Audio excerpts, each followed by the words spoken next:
Hi guys, here's Doc's Market Minute for Friday, January 15th. And today was, I guess the only way that you could call it was, looks like a continuation of a crash. There's about 10 minutes left to trade in the market right now, and we've seen some of the weakest tape that I have seen in a long time. Certainly, as we look at the Dow here, we had a monster move down in only the space of 4 days. This was a very rapid move, and it makes sense because of the fact that things were very quiet. And this is usually where range contraction like this leads to range expansion.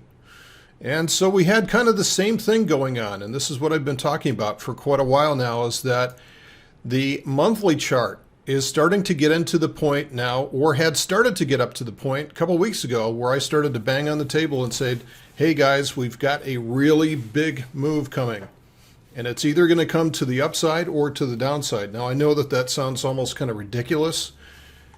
You know, of course it's going to go in one direction or another, but what I was trying to illustrate was the potential, the massive potential for a move, which I think a lot of people were just not factoring in. And so as the price stayed within this channel, as it dropped out of the bottom, it did so with extreme speed. So this has been a nasty move. Just this move alone has dropped about 1,000 points off of the Dow. Just that point alone. Okay, so now where is the Dow? The Dow is still in a lower high, but not a lower low yet. So the Dow itself has not really slipped into a bear market. Certainly a correction. We're below 10%, but we haven't hit a lower low yet, and we haven't hit 20% yet. So the Dow, of course, has been a very defensive recipient of cash right now, as the rest of the market has been selling off. Now, we all know transports are really not doing well, which doesn't make a lot of sense because of the fact that the transportation costs are way down, but this is the target. This is what we're looking for. The transports have been in this bear market for quite some time now. As everything else was heading higher, the transports were heading lower, so that divergence, we mentioned that as part of Dow theory. So we're getting close to 30% down on the transports. I think this is eventually going to be the target for this. Wait until we get the monthly chart out of energy here, and I think we'll start to see some snapbacks. This thing is due for a major lower high on a monthly chart. So it's not going to go there all in one chunk. It's usually going to bounce up, get everybody excited about this, and then it rolls over for the last. The strongest selling will always come at the very end of a bear. Here's the NASDAQ composite. It's in exactly the same spot as the Dow, because it's set up a lower high, but not yet a lower low. So we don't have a change in polarity to a downtrend in the monthly chart just yet. We don't have the 20% haircut just yet. Eventually those may come, but we're not going to project that. We're going to wait until those price levels are actually hit. Now the Russell's another story. The Russell has already hit that lower high and lower low.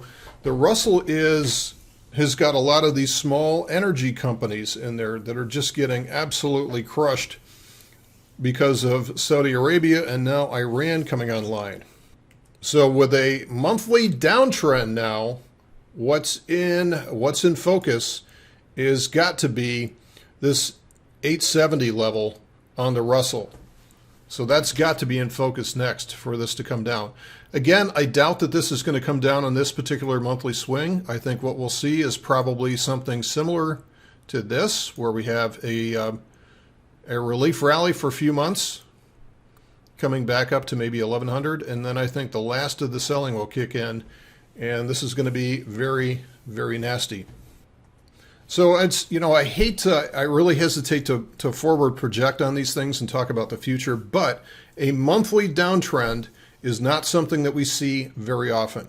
A true monthly downtrend is actually a very rare beast. And we started to see one back here in 2007, monthly downtrend, lower high, lower low, lower high, lower low. Okay, so lower high, lower low.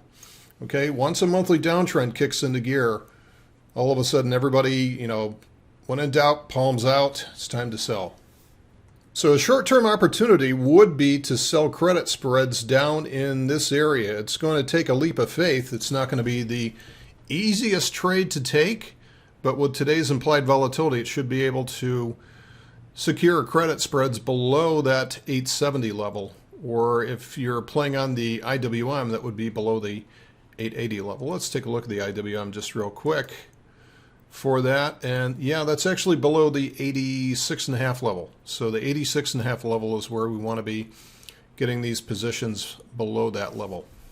All right, let's finish up with the S&P. And today was actually very damaging because we printed a lower low. So now the S&P is in bear market price action. It's not yet confirmed the bear market. Typically, we want to see a 20% haircut from these things. But what we'll find if we study how these things typically operate is that we will eventually get the first 20% move down in the first few months. So we might bounce from here up a few points, get a little relief rally, let the shorts cover for now, and let them reload at a higher point, right? So this is typically what happens is that the initial wave, that first 20% gets out of the way. You set up with a monthly downtrend, so that kicks into gear, okay? We get the relief rally, and then the ugly stuff comes, right? So this is the ugly stuff. So which, it's interesting because a lot of people are pointing to this broadening pattern here and saying that the eventual target for this is going to be somewhere down at S&P whatever. It's going to be below 666. That's the eventual target. I tend not to get caught up in those things. However, what we have to look at is how did we get this high? Compare this rally versus this rally.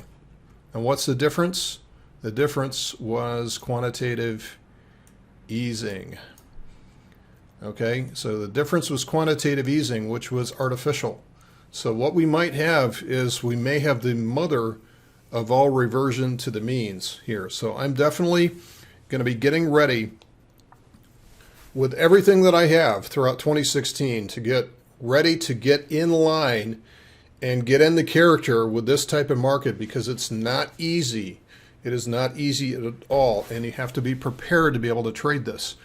If you're able to successfully trade this type of market, I think that you can see that the opportunities for something like this are staggering.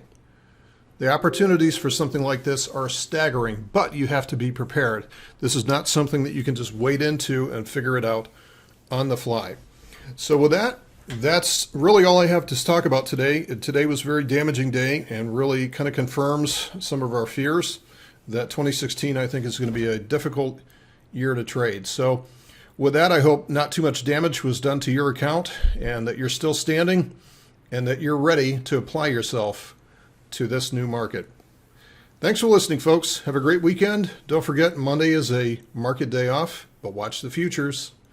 And we'll see you back here on Tuesday.